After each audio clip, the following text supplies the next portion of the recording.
بسم اللہ الرحمن الرحیم نحمدہ ونصلی علی رسولہ الکریم۔ جمعیت علماء اسلام نے ہمیشہ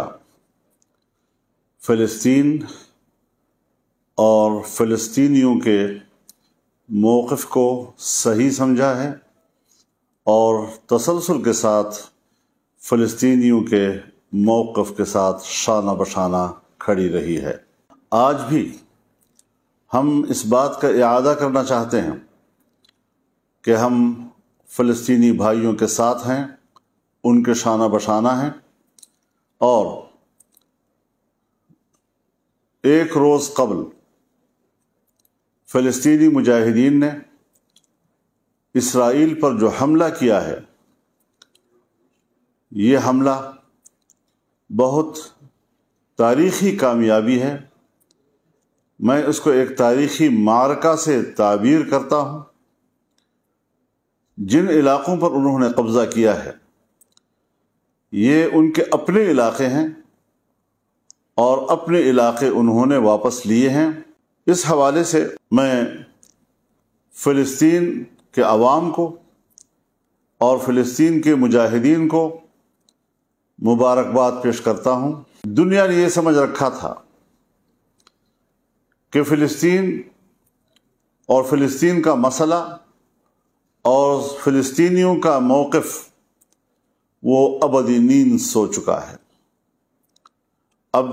فلسطین کا موضوع دوبارہ نہیں اٹھ سکے گا،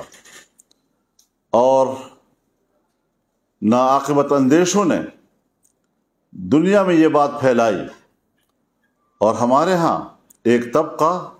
اور ایک عنصر پیدا ہوا جس نے اسرائیل کو تسلیم کرنے کے موضوع کو ترجیح دلائی، اس کی اہمیت سے لوگوں کو متاثر کرنے کی ناکام کوشش کی۔ میں سمجھتا ہوں کہ آج اس معرکے نے فلسطین کے مسئلے کو زندہ ہی نہیں کیا، ثابت کیا ہے کہ فلسطین کا مسئلہ مرا نہیں، اور آج اس کی اہمیت آسمانوں کو چھو رہی ہے۔ اس حملے میں اسرائیل کے پورے دفاعی نظام کو ناکام بنا دیا گیا ہے، ان کے گھمنڈ کو زمین بوس کر دیا گیا ہے، ان کی انٹیلیجنس کو ناکام بنا دیا ہے۔ یہ حقیقت تسلیم کر لینی چاہیے دنیا کو کہ اسرائیل کوئی قوت نہیں، اسے بڑا چڑھا کر پیش کیا جا رہا ہے، اور اس قوت کو جس انداز سے بڑھا کر پیش کیا جا رہا ہے یہ انصاف کے تقاضے پورے نہیں کر رہا ہے۔ میں ساتھ ہی یہ بات بھی اپنے فلسطینی بھائیوں سے اور مجاہدین سے کہوں گا کہ وہ انسانی حقوق کا احترام کریں، اسے تحفظ دیں، اس کا لحاظ رکھیں، بچوں، عورتوں اور عام شہریوں کو گزند نہ پہنچائیں، ان کی زندگیاں تلف نہ کریں، اور دنیا کو بتائیں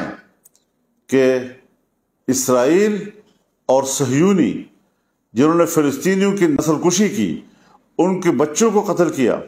ماؤں کے سامنے قتل کیا، والدین کے سامنے قتل کیا، اور کوئی احترام آدمیت انہوں نے نہیں دکھائی، آج ہمیں اس کے بدلے میں یہ ثابت کرنا چاہیے کہ اسلام اور مسلمان کس طرح انسانی حقوق کا تحفظ کرتا ہے۔ اس حوالے سے ہم ضرور فلسطینیوں سے یہ اپیل کریں گے کہ وہ ان انسانی حقوق کے تحفظ میں بھرپور کردار ادا کریں۔ میں یہ بھی کہنا چاہتا ہوں کہ اقوام متحدہ بھی اپنا فرض پورا کرے،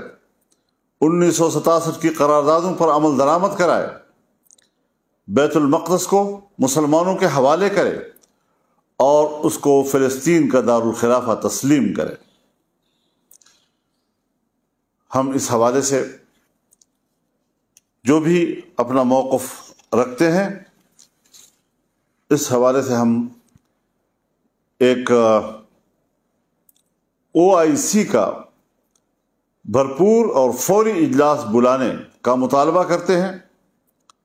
اس میں ہمارے دوست ملک، انتہائی قابل احترام سرزمین سعودی عرب سے بھی بھرپور کردار ادا کرنے کی ہم توقع رکھتے ہیں، وہ فوری طور پر OIC کا اجلاس بلائے،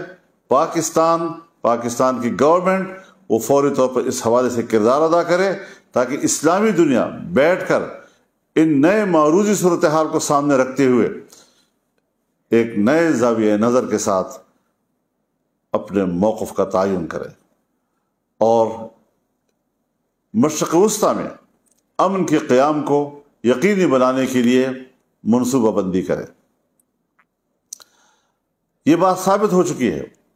کہ جب تک فلسطین کو تسلیم نہیں کیا جاتا،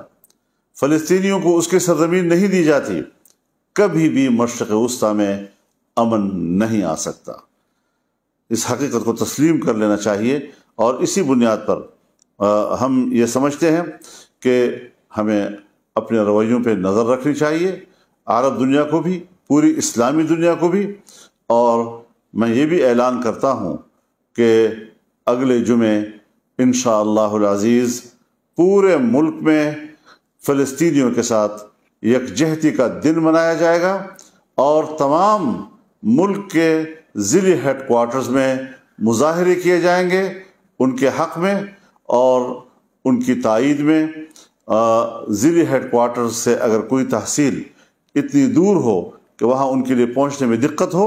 تو وہاں پر تحصیل ہیڈ کوارٹرز میں بھی مظاہرے کیے جا سکیں گے۔ پورے ملک کے عوام، پاکستانی قوم اس حوالے سے میدان میں آئے اور اسلامی وحدت کا ثبوت پیش کرے کہ اسلام ایک دین ہے اور مسلمان ایک جسم ہے، اور